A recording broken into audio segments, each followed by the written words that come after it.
Hello, everybody, and welcome back. I was waiting for the sweet, relaxing, jazzy music to stop. So thank you all very much for the opportunity to chair this panel. Thank all of the presenters who submitted and recorded their presentations. I think it was really interesting to sit and after 4.5 years, listen back and start to reflect a little bit about all that we've accomplished in this project and take steps today to start talking about the impact after the project is finished that we will be able to have on the SFPAs and the case study countries and the high seas fisheries for the EU fleet outside of European waters. Before we begin and jump into the questions, I'd like to make a comment about the special nature of this project. As a research and innovation project, we had a lot of dynamic and interesting elements built in that I think have contributed significantly to the success of the work that we've tried to undertake. The first is the dialogue and engagement cycles that are baked into the FarFish model.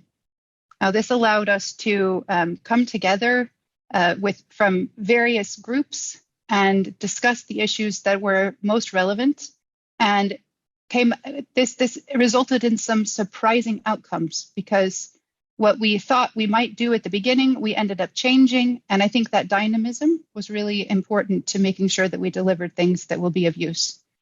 The second thing I'd like to comment on is partnership and trust, because I think it's unique in a project like this to have the level of engagement that we did, for instance, from the industry and from research organizations outside of Europe. And I think that partnership that we've built up over the past 4.5 years is very special. And I want to personally thank the case study leaders for receiving this work so well. Finally, I need to mention the complications that were caused by the COVID-19 pandemic, because we couldn't do what we wanted to in this project. And I'd like to thank the whole consortium for the flexibility and resilience that you've shown, especially over the past 18 months, to working in a new and creative way. I think that we've accomplished a lot considering the circumstances. So without further ado, if you have questions, please type them in the chat or the Q&A section. I will be monitoring those, and we will try and answer everything here or in text. So to get things kicked off, we had a question about the self-sampling program that I'll kick to first to, Mamadou. Would you like to say something to begin? Yes, thank you very much. And sorry to interrupt you, because I think that there is a problem in the translation. Oh, okay.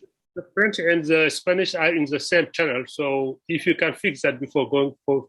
Yeah, thank you very much for bringing that up.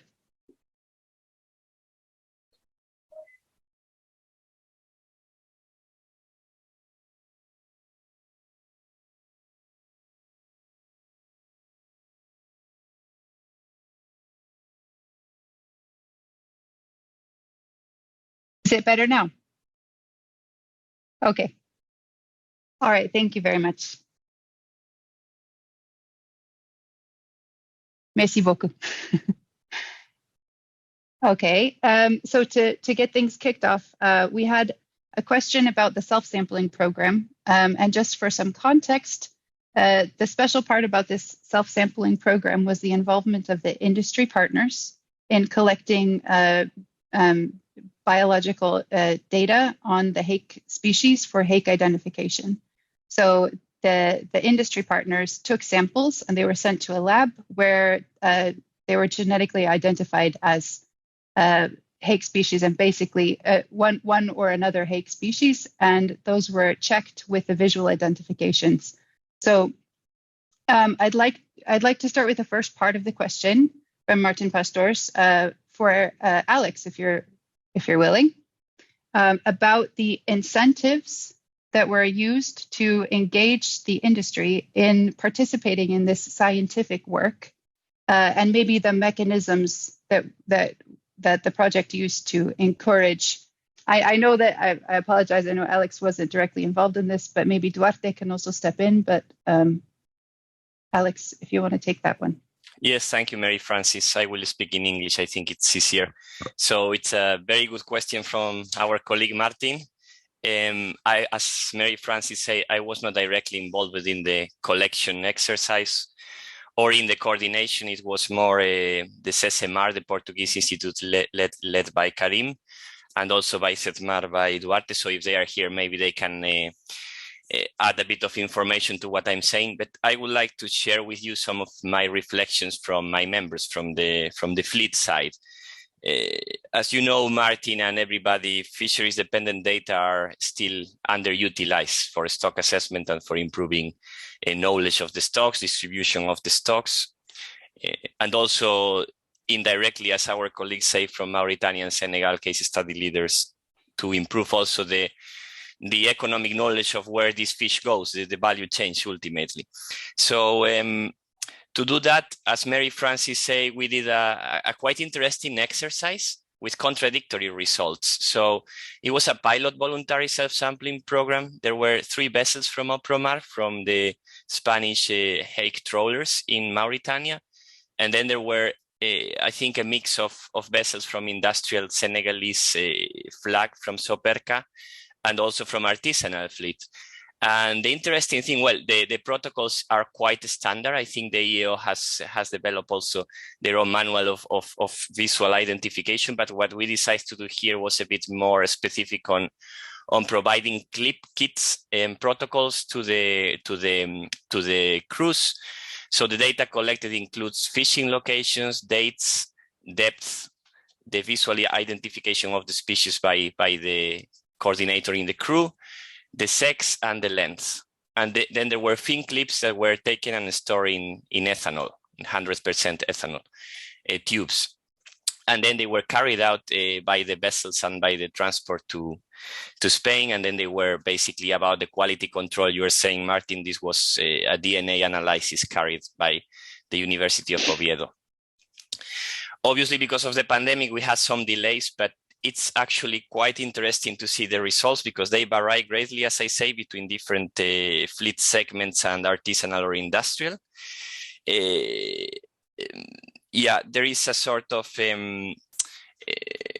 we can say some of the industrial fleets, for example, if you see it here from Mauritania, they didn't really note in their books any specimen of Merluccius senegalensis, only poly.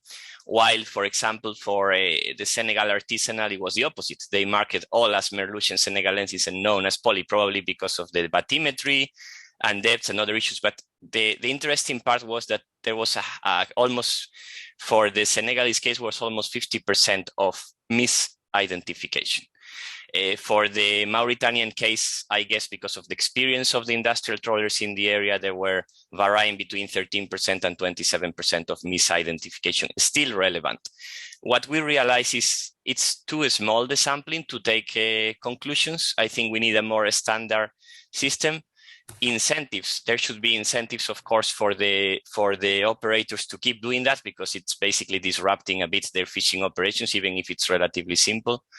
So there should be some sort of traction or follow-up between what they are doing and the scientists, that the scientists basically take this data into consideration and try to integrate that into a like more wider stock assessment, if you want, or to try to understand.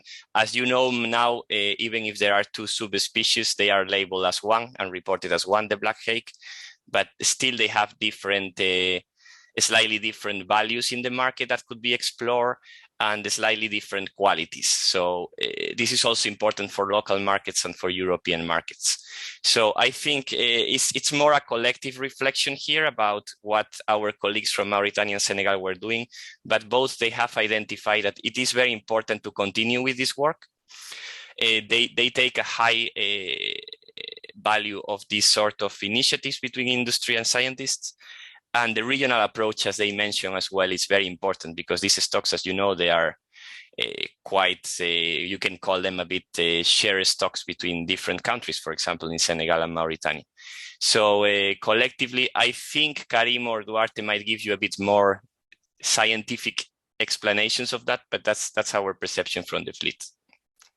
Thank you, Alex. What I'd like to do now is take it to Duarte, and maybe Duarte, you can speak a little bit to the question of involving industry in scientific data collection, because I think, whether leaving aside the technical difficulties of the types of samples that were taken, if in the future a project wants to involve fishing industry in collecting scientific data from the point of view of stakeholder engagement, what can you say to an industry, to a fishing vessel, to help the operators see that there's benefit in this? Was there resistance, and how did you overcome that resistance?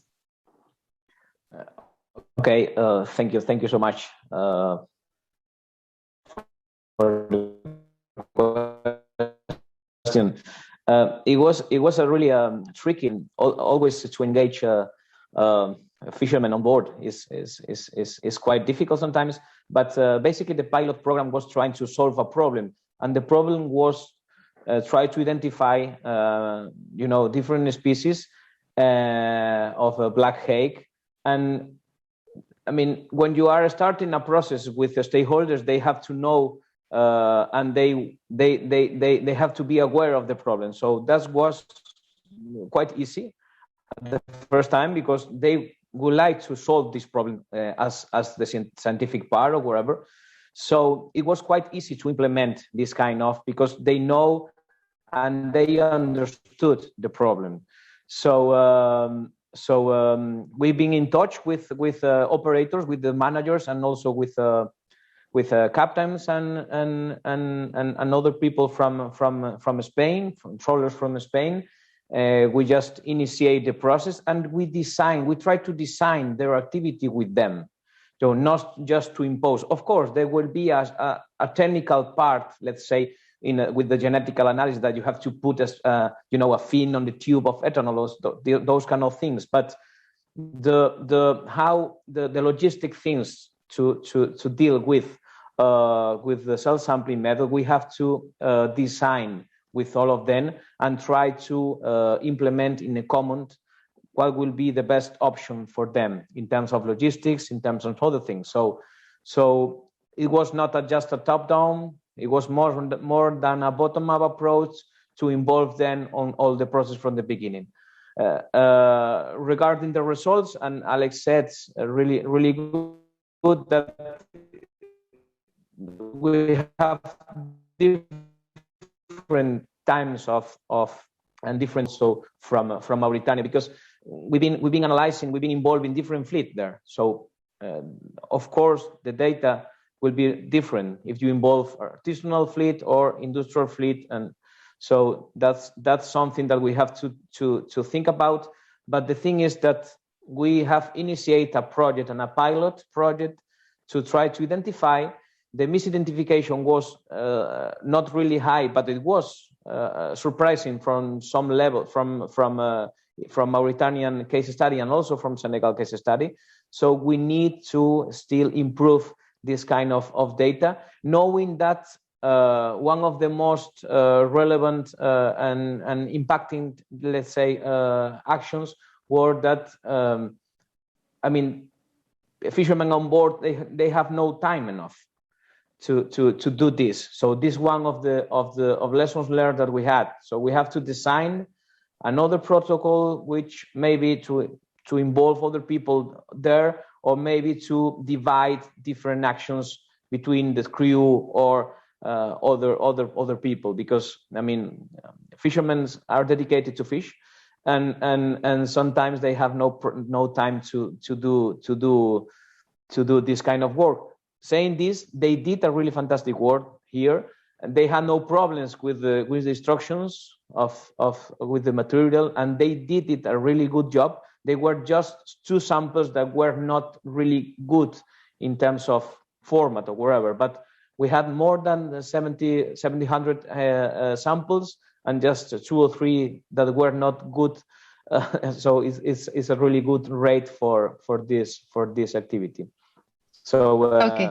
I would like to thank you and to say greetings to thank you to all the case studies that the fishermen, that they make a really good job. Thank you, Duarte.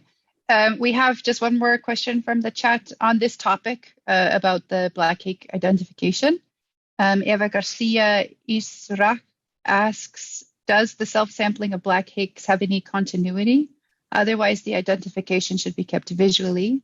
In any case, don't you think it's the work of the scientific observers that should be made a priority, taking into account the visual misidentification in the sector? So if I can just sort of summarize this question, and Duarte, you can complete my summary, please. The study that we undertook was a pilot study, so there is not continuity. It was more a proof of concept to see in what ways the fishing industry could be involved in creating scientific data. But perhaps you want to take the rest of the question related to scientific observers and the role that they play in the collection of data for the industry.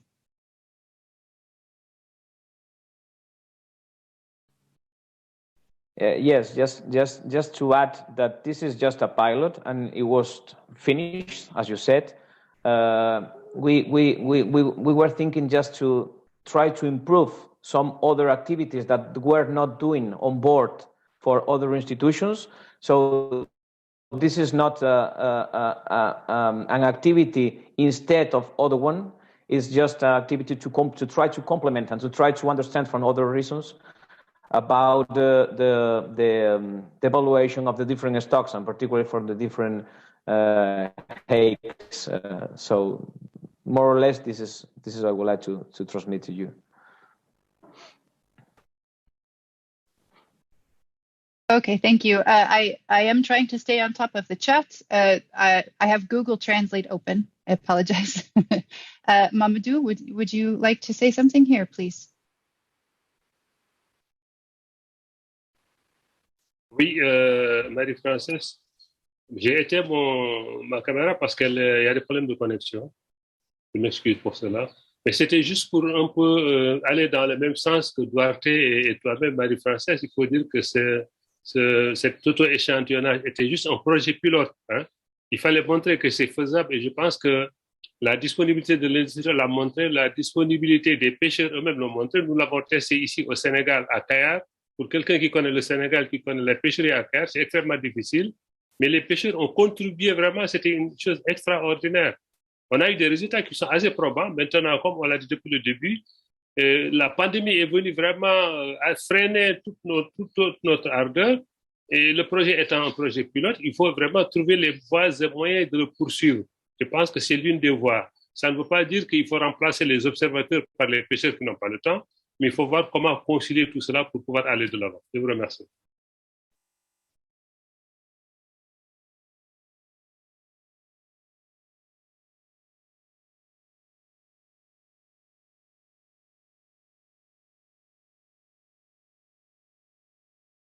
Okay, thank you, Mamadou, for the clarification. And now I think we should move on to the next question.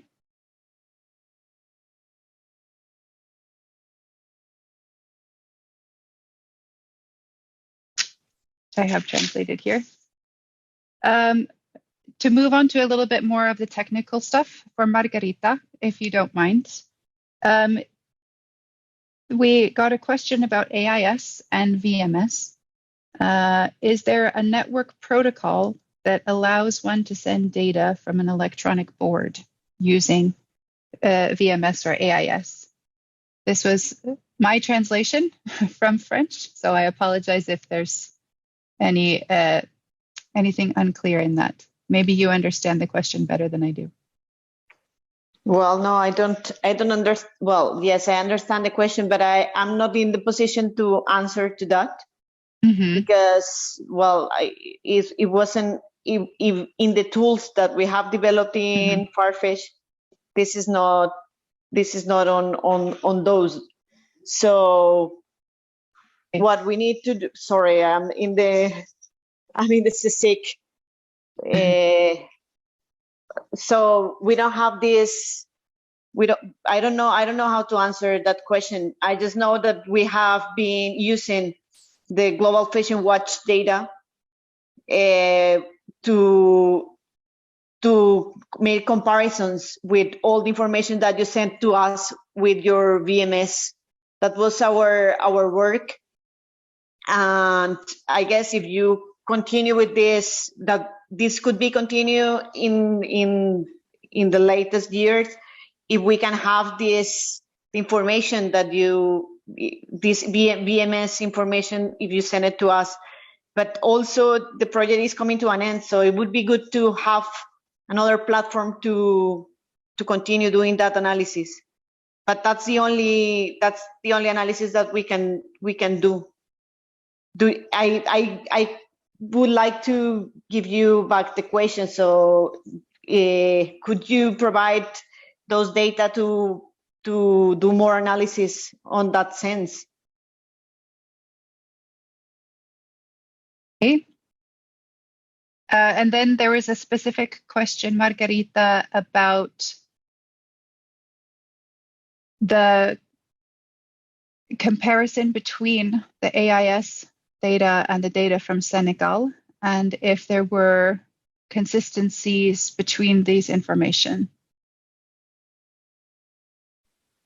Yes, they were consistent, but I would like to give the word to Sonia if she's around, because she has been doing that comparison.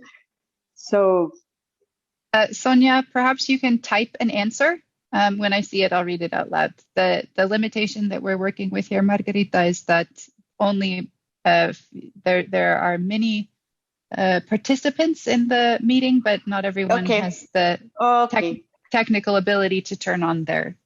Okay, I can just refer you to the deliverables, the D610 that will be ready at the end of the month, so you can see all the details of the analysis.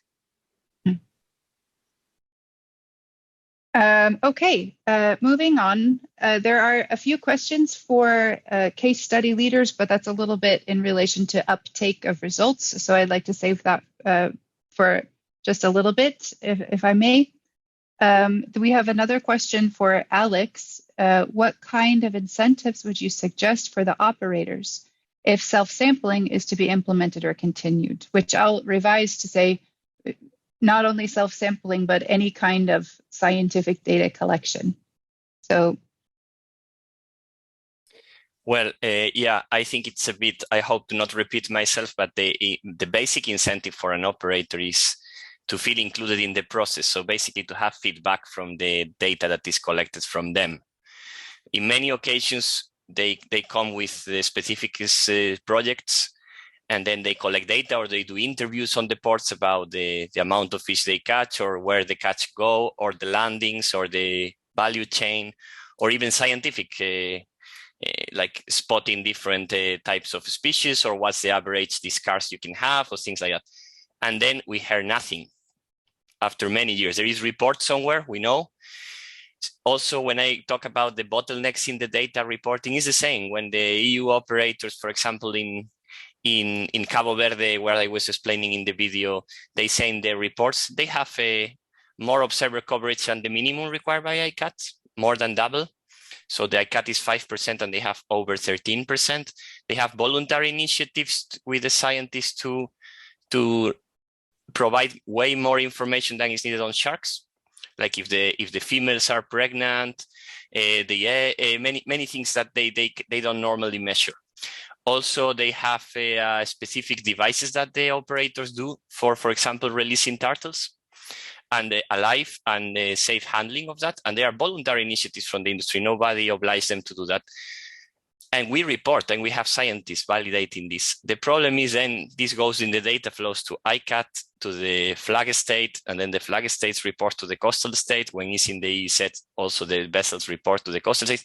All these flows of information have different layers of information, and sometimes they don't really reach the end result, which is basically improve the knowledge of how the stocks are doing. So the incentive, the basic incentive, is more than money or more than extra days at sea. I would say it's please report back and include ourselves and see how this knowledge is integrated into the science. That's the basic incentive for me. Thank you. And we're hearing cheers from the chat of agreement with your analysis. So Sonia responds to the question about AIS and VMS. Transmitting vessels listed from CROT, I found the following inconsistencies. A total of 44 vessels from the list provided by CROT did not appear in the Global Fishing Watch data provided. If entered manually into the Global Fishing Watch search engine, 20 of those vessels do appear on the map, but they have activity records from 2016 being outside the year gap studied by CSIC from 2012 to 2016. 7 vessels were identified with identified flag states, 1 from Angola, 1 from Italy, 1 from Argentina, 4 from Senegal, are not found via Global Fishing Watch. 17 vessels from CROT are not located via Global Fishing Watch Vessel Finder or similar. It needs to be considered that they might have ceased operation. CROT doesn't have any information on Chinese or Russian vessels. 5 out of 9 French vessels were licensed under the Senegal SFPA, but are not listed by CROT as VMS transmitting boats. So there was a question from CROT about the inconsistencies in the AIS data, and this is the answer from Sonia. She has her email address in the chat if you need to discuss and follow up with her more about where those information are coming from. Okay.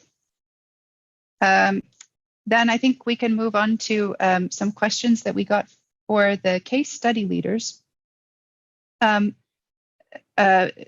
Specifically mentioned was challenges related to transparency, which is sort of a general term and a general question that if any of the case study leaders here would like to take up, I think I might take the liberty of moving from transparency as a concept into partnership and data sharing and data cooperation, because that's something that over the past 4.5 years has been one of the main challenges in delivering the results we had planned to do at the beginning of the project. So Mamadou is here, and Benvindu and Juliana representing the case studies that they lead.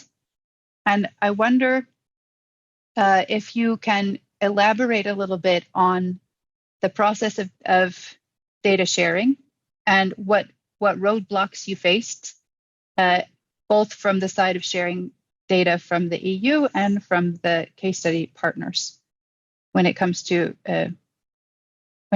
this question.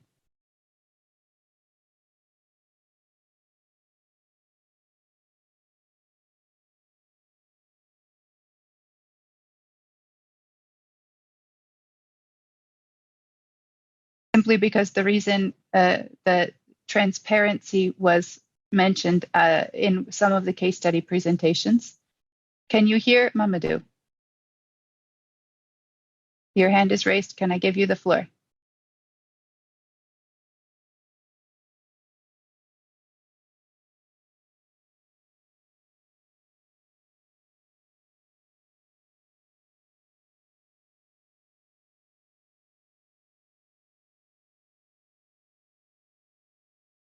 Mamadou, can you unmute? Can't hear. Okay. Benvindu, would you like to take this then? Hearing me? Yes, we can hear you. Okay. Thank you. Thank you very much, and good morning, everyone. Regarding the transparencies, as I guess from the presentation, I think it was a case study of Seychelles, Yannick, that mentioned this part of the question related to the transparencies. But in our cases, we see that the transparencies now as a process how to say, to the harmonized the data reporting system. Okay, from the beginning of the project, as I mentioned also in my presentation, there was a discrepancies between the data received Cabo Verde, EU, and also the ICAP. So by having this harmonized system, and if we do receive data, the same data, and on the time records, I think it's a way also to make it transparent. Of course, in the case of Cabo Verde, the data from those data comes from the EU vessels.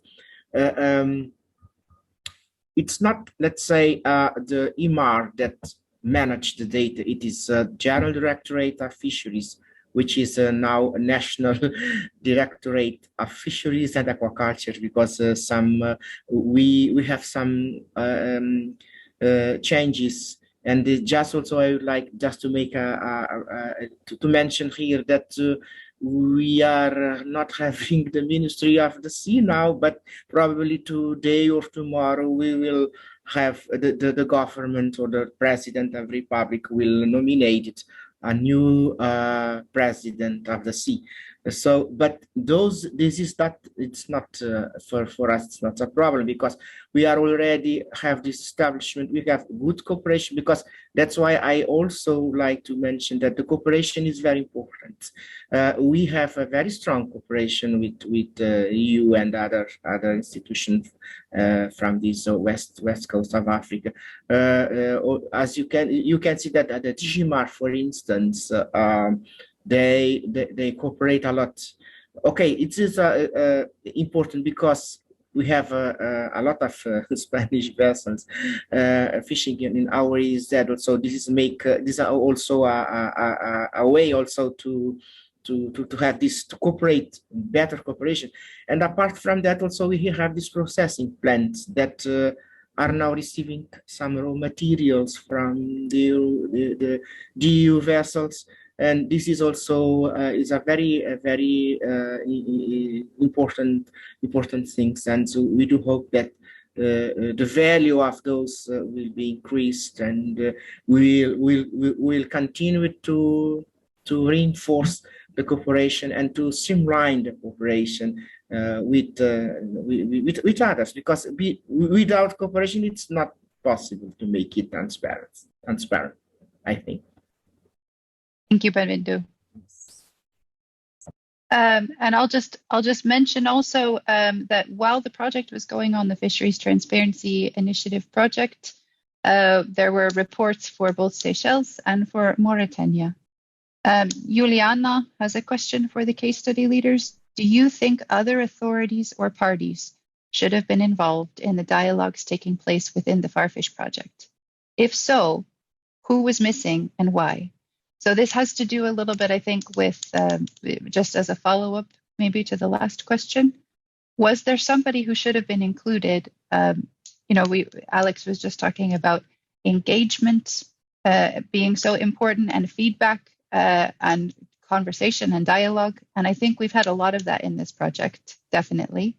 But the question is, was there somebody missing? Juliana, would you take this?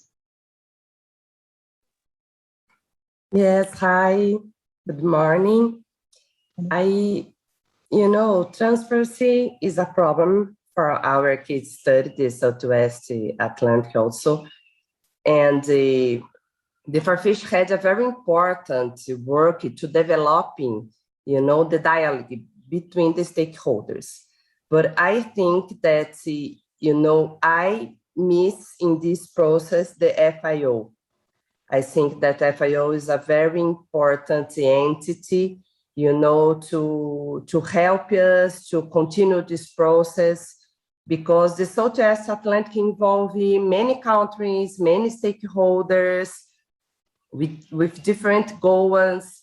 Then I think that is very important to have the other authorities and parties to help us to developing these things in the Southwest Atlantic case study.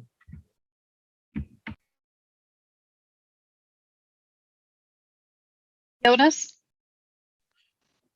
Well, on the whole concept of data transparency, we need to also remember that we're collecting both, well, biological, ecological data, as well as social data and economic data, and we run into some challenges with all of those. We did include FAO in the project, and they are part of the reference group that we have.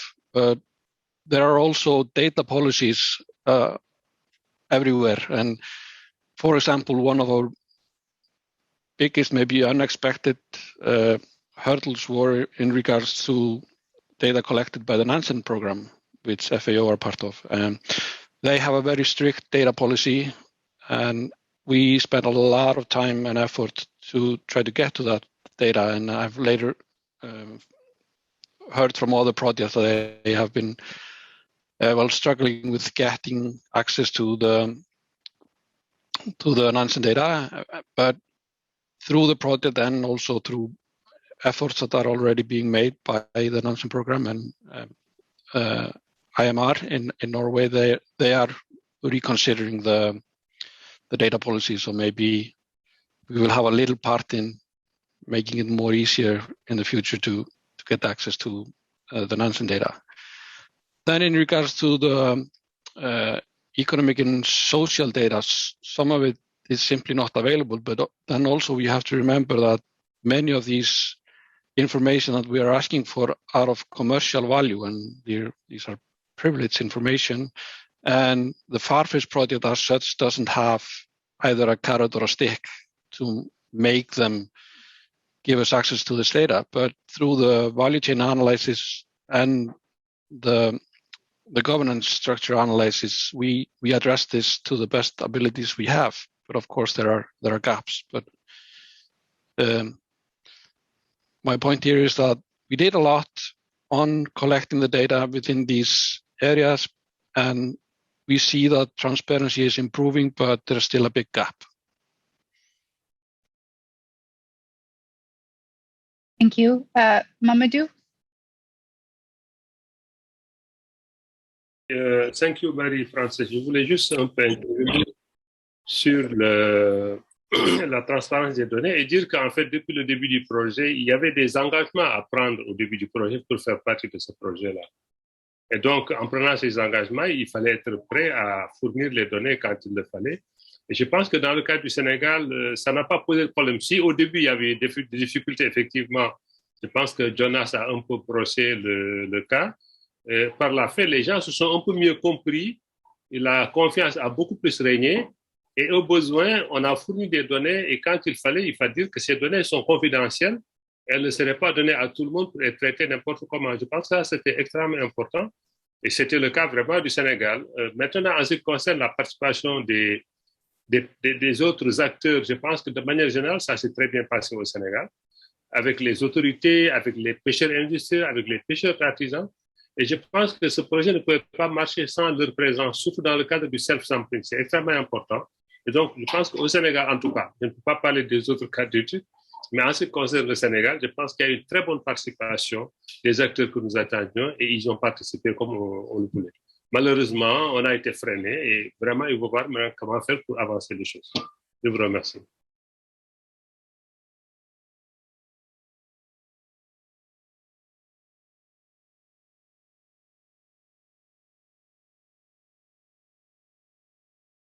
Thank you, Mamadou. I think this is really important to highlight also, just for the flow of this conversation, how we've been talking about transparency, partnership, how important it is to form ideas together and have the right stakeholders at the table. I think it's important to highlight the fact that we have had very good communication and involvement from the case studies and from the partner organizations involved. I have another question here related a little bit to the future. Fridtjof Kasper asks, seeing that there was a significant contribution to biological data collection by the operators, would you consider this form of data collection as a potential way to improve the informative basis of the SFPAs on sustainable exploitation of surplus fish stocks. Maybe Duarte or Alex perhaps wants to take this, or even Jonas?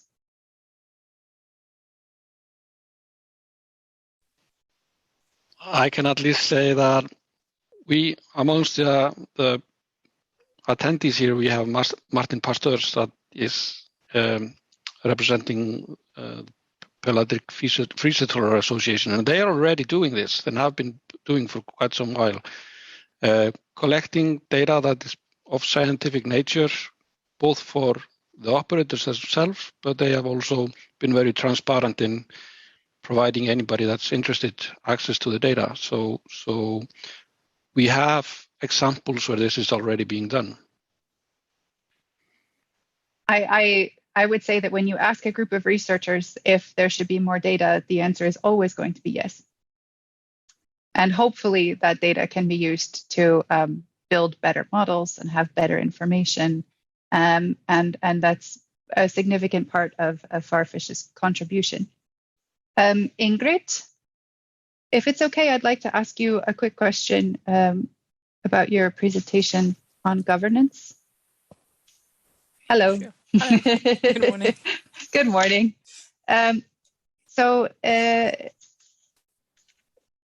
You mentioned in your presentation that you talked about the changes in vessels over time and about the changes in monitoring, control, and surveillance systems, and also modes of cooperation.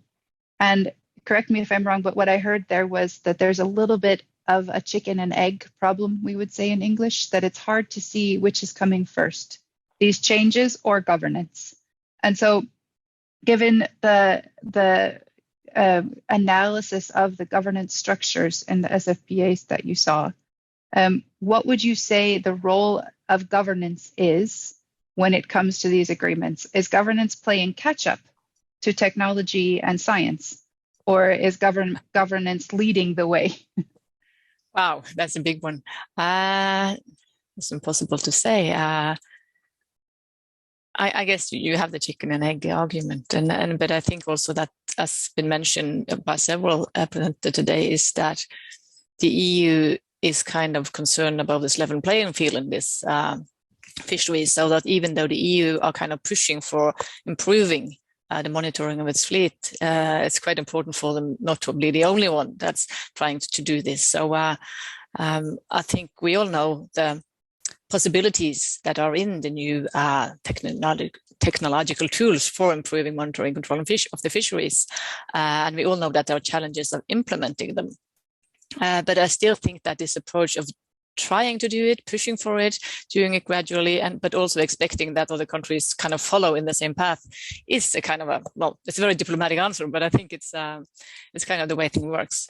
So you can kind of separate it. This is technology and this is governance and this is the industry, because it's all kind of intertwined. And in the long run, we're all kind of in this together. So I guess, yeah, the chicken and the egg is the answer. Thank you, Ingrid. We have another question from Juliana. Are there specific plans to implement the data limited methods tools developed in the FarFish project within the fisheries management in your home country? I assume this is for the case study leaders. And do you see any challenges to do so? So, just before you answer, there was another question earlier on, someone asking for clarity about the data limited methods in-country workshop. That I'm sorry if it was a bit confusing. I said we had planned to do it in Cape Verde, which was the case, and then I said it was a success. So obviously we didn't ultimately get to hold the regional short course as we were planning to do in Cape Verde, which we had, selected participants from Mauritania and from Senegal and even Seychelles and Cabo Verde to attend a 3-day workshop in Mindelo in Cape Verde. We were not able to do so because of COVID. We waited for a full year to see if the situation would allow for it. And ultimately, what we did instead was we had an online workshop and invited those participants to take part. So that's why I said it was a success, because it took place here in Iceland. with some fellows from the Grow Fisheries Training Program and with involvement from people from Seychelles and from Cape Verde. All the case studies were invited to participate, but it's not easy to do this kind of a technical workshop that requires a lot of sort of in-time monitoring. It's not easy to do such a project, such a workshop remotely, but I think we had good participation. So Margarita, maybe you want to add on to that and also answer the question that Juliana had about the DLM tool being the life of the DLM tool beyond FarFish. Well, I don't know if I can answer that, but because the implementation is something that goes far beyond my my duties. But I would like to say that the workshop was a success because we have a lot of participants from the case studies and also remotely people from Cape Verde and also from Seychelles. And we were implementing some data limited methods, and it was really challenging, but it was really good to do it. And I think that's something that they will came with them to their countries, and that they can also teach other people how to do it. So I would like to say that this is something that I think that is going to last beyond FarFish. Okay, thank you, Margarita. Jonas, you have the floor. Not a question, rather a comment. I wanted just to highlight that during our work, it was identified that we should do more than originally planned in regards to small pelagics in west of Africa and potential and environmental forcing, so climate change effects and things like that. So what we have done there in good cooperation with many stakeholders and within the project and with SECAF, so to mention that, and with the EU, is to do quite a lot of, we actually employed a PhD student to work on this, and the work is not finally finished, but we are seeing some results, and this is something that was desperately needed to look at these small pelagic species. We know that they fluctuate depending on environmental effects, and this is something that is going to be one of major outputs from the project. It's information that was desperately needed. Thank you. I think we're just about ready to have the summary and wrap up. But before we do, I want to reiterate something that Jonas was just mentioning, or just alluded to, and that was that we started this work 4.5 years ago, even more when we were designing this project, and the model that we employed to use this to do this project is really dependent on dialogue and responding to needs, not just for the capacity development part, but for guiding where we would focus. And I think that's something that you see reflected in what we ultimately decided to work on and focus on. Those were developed through a lot of conversation, a lot of dialogue, back and forth between partners, with representation from the industry and the case studies to try and figure out where we could actually add value.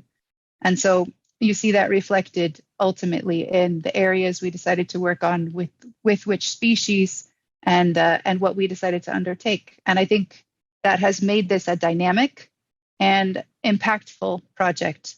And hopefully such a model will be very useful for the project beneficiaries and partners. And with that, I'll hand it over to Jonas for wrap up. Thank you. So we're coming to an end now. It is strange to be putting an end to a project that we've been working on for the last 4.5 years. This has been a big part of, well, our lives for over 4 years. And we have here, I mean, we have over 200 people that have been working on this, both as project partners and as stakeholders, reference group members, external advisors. So this is a big issue to be ending this now. This has been an interesting journey. It has been challenging, but rewarding. It's been interesting. And it's also been extremely fun, I must admit that. We have, for the last 4 hours, heard about some of the results and some of the work that we've been doing here. I mean, we have been involving stakeholders all across the world in a very innovative way, I would say, and efficient way. A lot of interest, from different stakeholders. We have done value chain analysis and governance analysis. Very interesting work, I think, and of course it has its limitations, but I think we have done a really good job there. The adaptation and implementation of resource-based management into these fisheries and how we've been addressing that, it's been very interesting. It's a bit theoretical, not maybe being possible to implement right away, but very soon, and it is important new information. We've produced new management tools. We have developed capacities and networks. And we see that from our presentations now that we have contributed something really tangible for the case studies. What we've been able to present here for you in just 4 hours is just a tip of the iceberg of what has been produced within the project. And I encourage you to have a look at our webpage and where we have uploaded most or all of our results. I truly believe that our project will have a lasting impact beyond the time of the project. I mean, of course, there are limitations of what a research project can do, but I believe that FarFish is, it is a puzzle in a bigger picture, but nevertheless, probably an important puzzle. I would in particular like to mention the decision support tools that we have created, the professional competences that have been developed, and the networks formed within the project. I think that these are the kind of products that will shape the future. I am convinced that the FarFish project will have a lasting impact. And I'm just looking forward to what's that happen over the following years. To wrap up, I would just want to say that I'm very thankful for the FarFish project partners, the expert advisors, the reference group members, and all those that have contributed to the project. It's been an honor to lead this group. The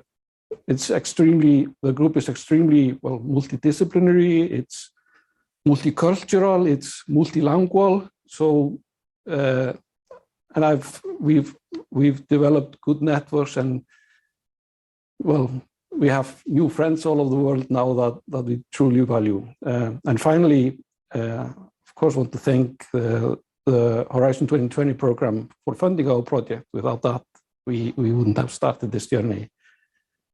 But anyway, I thank you for listening in. I encourage you to have a look at www.farfish.eu. There's a lot of information there. This conference will be uploaded there very soon, at least before the end of the week. And we will maintain the webpage for the coming at least 3 years. So this will be an endless opportunity to see and have a look at what we've contributed and done within the project. So thank you and have a good day. Thank you, Jonas. Thank you so much. Bye. Thank you, Jonas. Congrats. Bye. Bye-bye. See you. See you. Nice to see you.